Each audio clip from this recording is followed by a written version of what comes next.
Como os discípulos antes marcados pelo medo se tornaram testemunhas corajosas de Cristo. Como o Espírito Santo fortalece a igreja diante da oposição.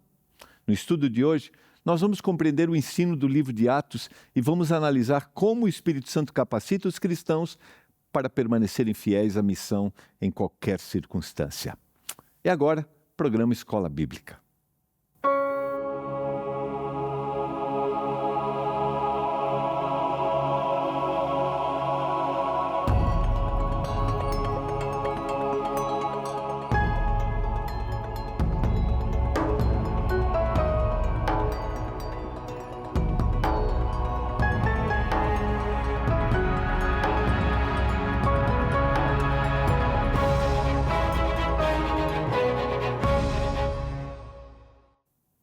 Olá, tudo bem com você? No ar, programa Escola Bíblica, aqui na TV Novo Tempo, canal da Esperança. Obrigado a você que está ligado com a gente, você que estava aí ligado no Revista. Agora vamos estudar a Bíblia aqui no programa Escola Bíblica, que estuda as revistas Esperança.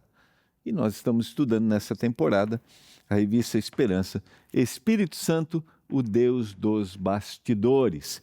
Como eu sempre menciono, aqui são textos que vão te levar ao texto bíblico. Perguntas onde você vai poder aprofundar o seu conhecimento na palavra de Deus. Nessa temporada, estamos estudando um tema bíblico, pode ser um tema de relacionamento, pode ser um tema de saúde física, emocional. As nossas inúmeras revistas estão à sua disposição no nosso site, para você dar uma olhadinha lá, olhar o portfólio. Você pode também pedir a revista Esperança e olhar as outras revistas através do nosso WhatsApp, é o que está aparecendo aqui, 1298244 4449, 1298244 4449. Peça agora a sua revista Esperança. Você também pode ligar para a gente, é o 012, né? 21 27 31 21. Ele vai aparecer aqui também. 012, vai aparecer, atenção, já vai. Ainda está o telefone do WhatsApp. Agora sim, agora, aí. 012 21 27 31 21, tá bom? Peça a sua revista, nossa equipe está pronta para te atender. Das 8 da manhã às 10h30 da noite, tá? E aí você pode, lógico, se você tem interesse em outro tema, você pode entrar no site, é o novotempo.com/escola bíblica, e você pode olhar os outros temas, e daqui um pouco vem novidade por aí, teremos uma nova revista Esperança. Vamos orar e vamos ao estudo de hoje. Como eu mencionei, essa semana a gente vai perceber como o Espírito Santo atuou na igreja primitiva, dando lucidez, discernimento para a pregação, e como o Espírito Santo quer atuar na nossa vida pessoal e também na instituição religiosa que nós participamos, tá? Pai do céu, obrigado porque estamos juntos para estudarmos a Bíblia. Nos impressione com o estudo da palavra, nos dê compreensão, nos dê lucidez, capacidade para compartilhar, capacidade para aprender. E agora, ao vermos os desafios que os discípulos enfrentaram, que a gente encontre motivação, consolo e certeza de que o Espírito continua conduzindo a gente. Em nome de Jesus, amém. Vamos ao estudo da palavra. Nós vimos ontem como o Espírito Santo trabalhou no discurso de Pedro, no capítulo 2, e é isso que o Espírito faz, ele me dá capacidade para eu anunciar, para eu falar. E também o Espírito Santo me dá capacidade para ouvir, para aprender. E essas duas coisas são essenciais para aquele que quer compartilhar a missão. É essencial que eu tenha disposição para aprender, porque eu não posso ensinar uma meia-verdade, não posso ensinar algo interpretado por mim. eu tenho que ensinar algo que foi revelado pelo Espírito, que está na palavra. Então eu quero ensinar corretamente. E também o Espírito Santo vai te dando habilidade de como fazer isso, de como falar, de como respeitar o outro, de como entender a crença dele. Às vezes o tempo que ele precisa para o aprendizado, para absorver uma verdade da Bíblia, que para ele é nova. É o Espírito que vai dar essa capacidade. E também nós precisamos entender que por maior que seja minha capacidade, minha oratória, minha capacidade de, eloquência, conhecimento, é o Espírito que é o agente no coração da pessoa. Eu não posso, o indivíduo não pode se achar. Eu tenho, eu faço. Não. Nós somos meros instrumentos no processo de ensino e o Espírito Santo é o agente também lá na atuação no coração da pessoa. Porque você pode falar da melhor maneira e uma pessoa não ser impressionada pelo Espírito. Então nós que apresentamos a mensagem, precisamos deixar que o Espírito Santo trabalhe no nosso coração e nos rendermos ao Espírito Santo e intercedermos por aqueles que estão ouvindo. E agora eu quero dizer a você, está me ouvindo aí? Eu oro, clamo em nome de Jesus Cristo que o Espírito Santo atue em você. Hoje nós vamos ver os desafios que os discípulos começam a enfrentar nesta apresentação da missão. Eu vou te dizer, por mais benéfico que seja o momento de crescimento da igreja cristã, quando a gente quer apresentar o texto bíblico como ele é, as oposições virão. Se você quer apresentar uma mensagem que é uma mensagem adaptada para a realidade de cada um, que não vai confrontar a realidade que ele vive, que você... Ok, se você vai andar na onda, agora quando você vai apresentar o texto como ele é, a verdade da palavra, isso deve ser feito de forma amorosa, é possível que as decepções venham. E aí, a gente vai aprofundar um pouquinho, porque o livro de Atos ele vai mostrar aqui a expansão do Evangelho. Né? E essa expansão do Evangelho não acontece por causa da força humana, do intelectualismo, não, da capacidade, não. A expansão do Evangelho vai acontecer por causa da atuação do Espírito Santo. Esse é o agente de condução. E a gente percebe isso porque as forças opositoras serão grandes. E aí a gente vê a coragem demonstrada pelos discípulos. E isso não nasceu da capacidade deles, mas da certeza de que Cristo estava vivo e continuava conduzindo a sua igreja por meio do Espírito. A certeza, o Consolador estava com eles. Capítulo 4, versos 1 e 2. Enquanto Pedro e João ainda falavam ao povo, chegaram os sacerdotes e o capitão do templo e os saduceus, ressentidos porque os apóstolos estavam ensinando o povo e anunciando em Jesus a ressurreição dentre os mortos. Os saduceus não acreditavam na ressurreição. Então, eles estavam ressentidos porque eles estavam apresentando essa mensagem que vinha de encontro, batia com a própria crença deles. E às vezes a gente, quando alguém fala uma coisa que vem de encontro, que a gente, não ao encontro, porque ao encontro é algo que se adapta, que fica, que de encontro é que bate de frente. A gente fica incomodado com isso, ainda mais quando está falando de uma verdade da palavra.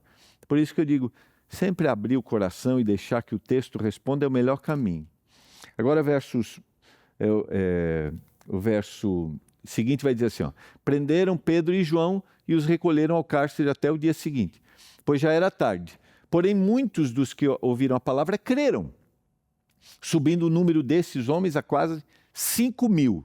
A gente tem 3.000 sendo batizados. Esse número sobe agora a quase 5.000. No dia seguinte, as autoridades e os anciãos, os escribas, se reuniram em Jerusalém com o sumo sacerdote Anás, com Caifás, João, Alexandre e todos os que eram da linhagem do sumo sacerdote. Para a gente entender, como se fosse um júri religioso montado para julgar. Muito semelhante ao que aconteceu com Jesus Cristo, para julgar o procedimento agora daqueles discípulos. E colocando os apóstolos diante deles, perguntaram: com que poder ou em nome de quem vocês fizeram isso? E se você ler o capítulo 3, você vai ver que há a cura de um coxo, do verso 1 até o verso 10. E esses discípulos tiveram a capacidade, por intermédio do Espírito Santo, a isso. E aí vem o discurso, na sequência, e agora eles são presos e são julgados. Então Pedro, cheio do Espírito Santo, lhes disse: autoridades do povo e anciãos, visto que hoje nós somos interrogados a propósito do benefício feito a um homem enfermo e do modo como ele foi curado. E entendeu a defesa de Pedro, que a fala de Pedro? Olha, nós estamos sendo julgados por uma coisa boa que a gente fez. A gente não está sendo julgado por uma coisa ruim, mas estamos sendo julgados por uma coisa boa. Ele foi curado. Saibam os senhores todos e todo o povo de Israel que em nome de Jesus Cristo Nazareno, a quem vocês crucificaram e a quem Deus ressuscitou dentre os mortos, sim, em seu nome é que ele está curado na presença de vocês. Estava ali junto, estava junto. Não sei se fica claro para você. Eu gosto da leitura do texto quando ela faz a gente mergulhar na história, né? Porque daí a gente vai compreender e a gente vai entender a atitude equivocada daqueles líderes. Nós estamos aqui sendo julgados por uma coisa boa que fizemos e fizemos isso em nome de Jesus, aqueles que vocês mataram, mas que ressuscitou. E esse homem agora, que foi curado, está aqui na presença de vocês. E vocês estão nos julgando com isso. Vamos continuar a leitura. Esse Jesus é a pedra que vocês, os construtores, rejeitaram. Mas ele veio e será pedra angular. E não há salvação em nenhum outro. A gente poderia mergulhar em cada texto e explicar a pedra que dava o fundamento para toda a construção. E não há salvação em nenhum outro nome, porque debaixo do céu não existe nenhum outro nome dado entre os homens pela qual importa que sejamos salvos. Somente através de Jesus Cristo. O discurso de Pedro. Ao verem a ousadia de Pedro e João, sabendo que eram homens iletrados e incultos, ficaram admirados e reconheceram que eles haviam estado com Jesus. Quando eu li essa frase, para preparar esse assunto, já tinha lido, né, óbvio, muitas vezes, e aí me chamou a atenção. Porque o texto bíblico ele é assim, né? Você pode ler, e quando você menos espera, ele pode te impressionar. Posso ler outro em outro momento, outra frase impressionar, porque a Bíblia não é um livro natural. Eles reconheceram que eles haviam estado com Jesus. Será que as pessoas reconhecem que nós passamos tempo na presença do Senhor? Nós revelamos aquilo que a gente acredita através das nossas ações, através de como nós tratamos as pessoas. A gente viu semana passada que o amor apresentado por Paulo em 1 Coríntios é um amor que age. Será que as pessoas percebem que a gente tem passado tempo com Jesus na forma como a gente é? E eu vou te dizer, quando a gente sai muito apressado, muito correndo para a vida, querendo conquistar as coisas, e não passamos tempo com Jesus, não há percepção. Há uma percepção contrária, o nosso tratamento não vai ser adequado, e aí a gente não passou tempo com Jesus. Isso acontece dentro da nossa casa. Eu abro um parênteses aqui para dizer para você, passemos tempo com Jesus, e Ele vai guiar as nossas ações. O Espírito Santo vai trabalhar na nossa mente. Vendo que o homem havia sido curado, estava com eles, nada tinham a dizer em contrário. E mandando-os sair do sinédrio, discutiam entre si. Pedro apresenta o que aconteceu, a fala, eles não têm mais nada o que falar, e agora, o que nós vamos fazer? Ali na reunião da cúpula julgadora religiosa. Isso aqui, queridos, é uma coisa impressionante, né? Como às vezes os equívocos podem ser cometidos nesses momentos que muitos acham que o Senhor está agindo ali, mas ali são interesses humanos. Está muito claro no texto. E eles dizem: que faremos com esses homens? Pois todos os moradores de Jerusalém sabem que o sinal notório foi feito por eles. E nós não podemos negar. Mas para que não haja maior divulgação entre o povo, vamos ameaçá-los para não falarem mais neste nome a quem quer que seja. Então, para que a gente não acabe colaborando para a pregação deles, vamos ameaçá-los. Chamando-os, ordenaram-lhes que de modo nenhum falassem nem ensinassem o nome de Jesus. Mas Pedro e João responderam: os senhores mesmos julgam se é justo diante de Deus ouvirmos ante os senhores do que a Deus, pois nós não podemos deixar de falar das coisas que vimos e ouvimos.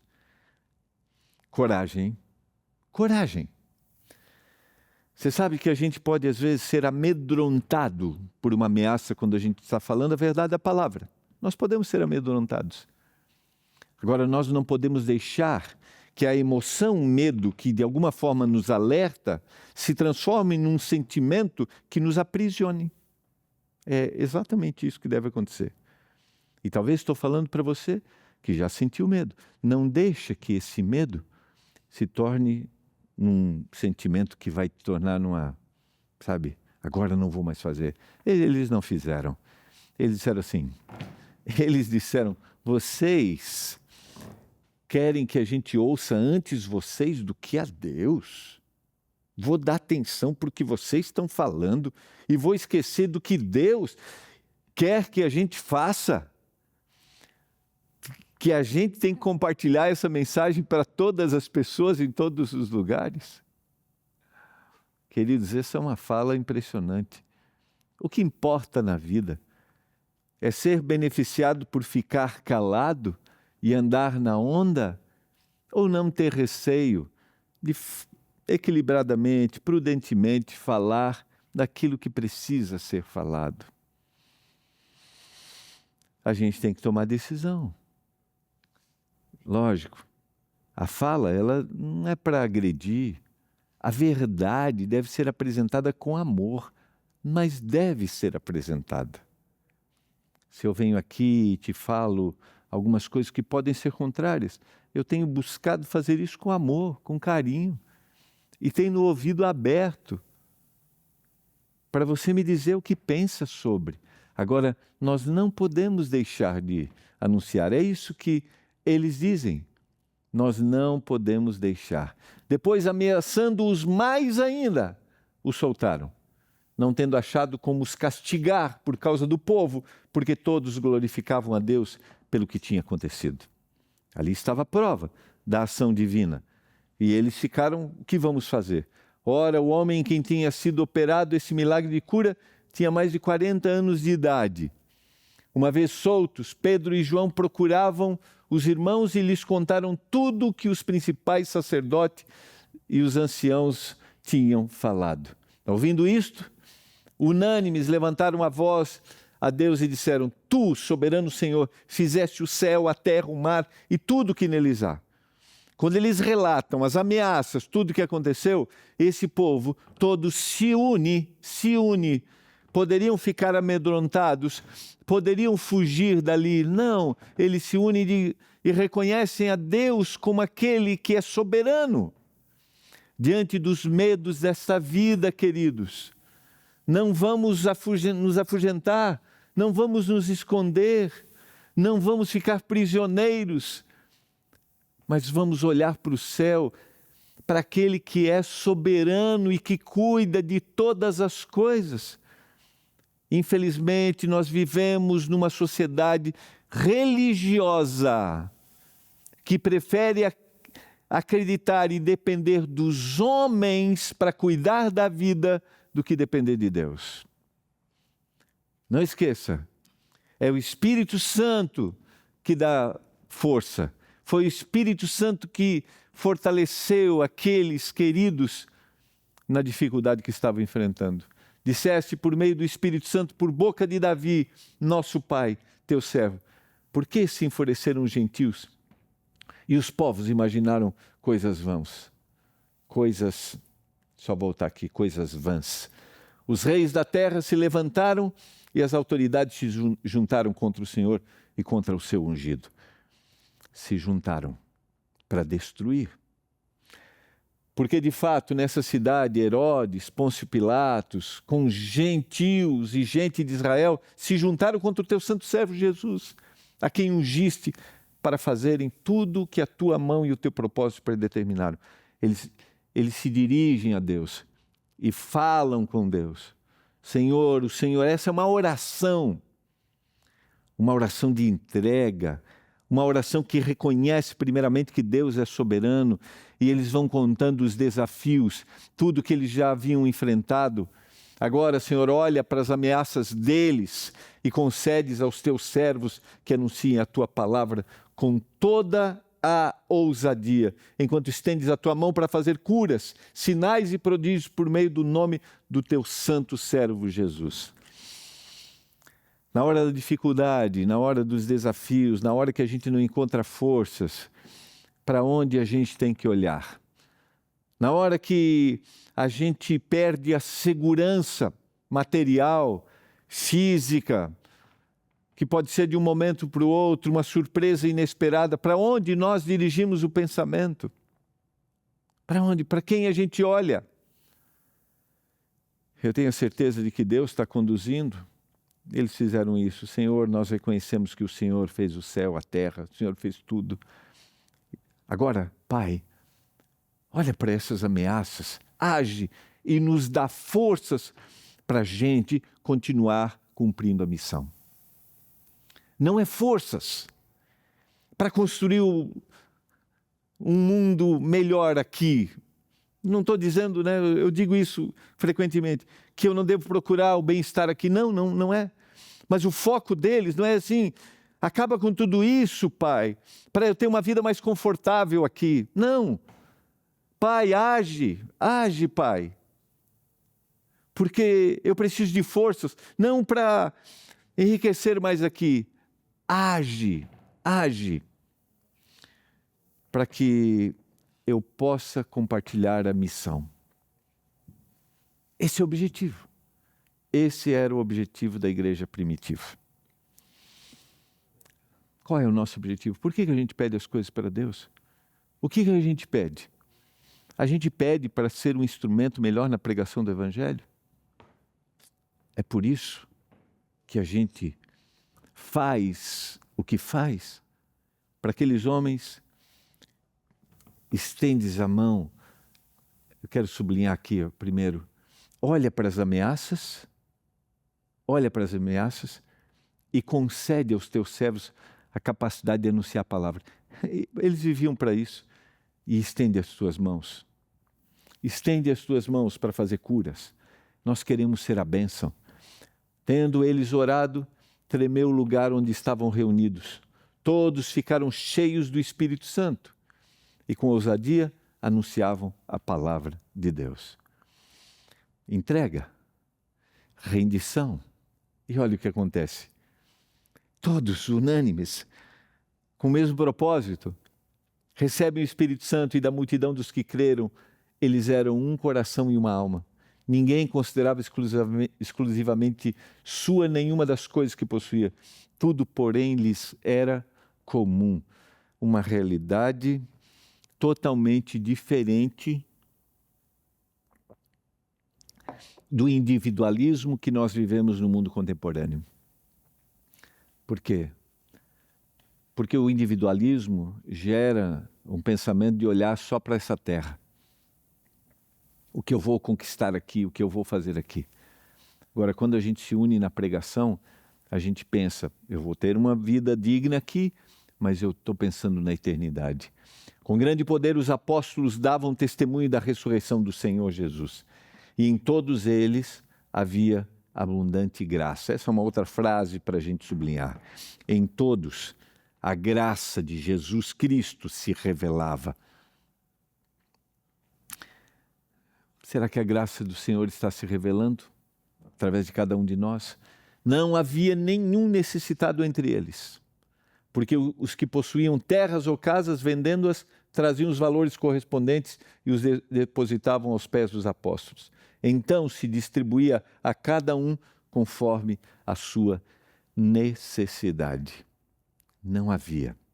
Eu gosto de pensar que onde há uma igreja, aqueles que fazem parte daquela igreja, ali ninguém deveria passar necessidade. Ninguém. E onde está a igreja, naquele bairro, nenhuma pessoa deveria passar necessidade. Porque esta comunidade, igreja, deveria olhar para essa comunidade. Ninguém. Entende? Porque o objetivo é revelar o amor de Jesus pelas nossas ações e anunciar a volta de Jesus pelas nossas ações. Esse não é um evangelho social, não, não é.